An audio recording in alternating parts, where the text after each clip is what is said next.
City of Bend firefighters are once again heading to Seattle for a grueling competition with firefighters from around the country that raises money for a great cause. Check it out. The Scott Firefighter Stairclimb in Seattle is a charity fundraiser for the Leukemia and Lymphoma Society.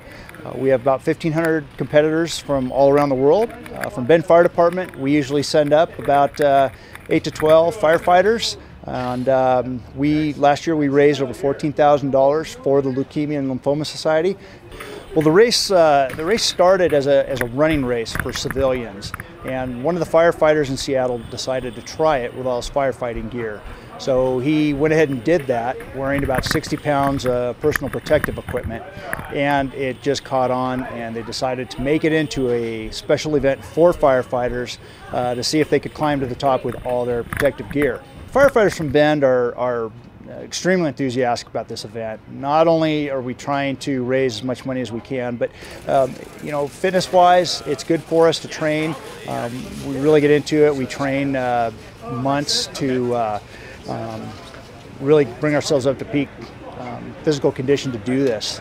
And we have both men and women on our team, and the event sells out every year quickly, so we're pretty fast to get our names in and get on the list.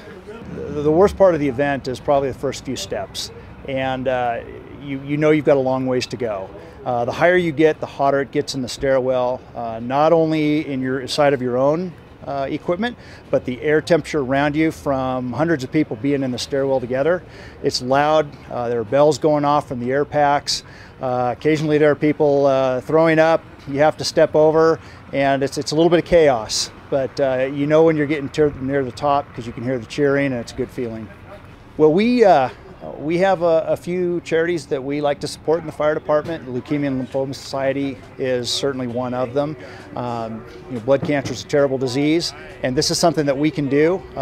We use our name in the community, and people are willing to help us out, and it's just a really good feeling to be able to hand them some money for research. Well, we're really fortunate to live in Bend because cross-country skiing is a big one for us. We do have the hills here. We use the trails out at Phil's Trail, Aubrey Butte, Pilot Butte. We have weight vests that we wear to do that. We have a training tower that we run the stairs regularly. And then there's just you know, good old-fashioned weight training, and stretching and yoga really helps too. Well, we try to get out and do these little public appearances to let people know that we're training. We tend to like to use the supermarkets, some of the places around town that are helping us out, Ray's, Costco, Newport Market, and we'll even be down at Winterfest. And it's just a good way for people to see us training as they're going to get their groceries.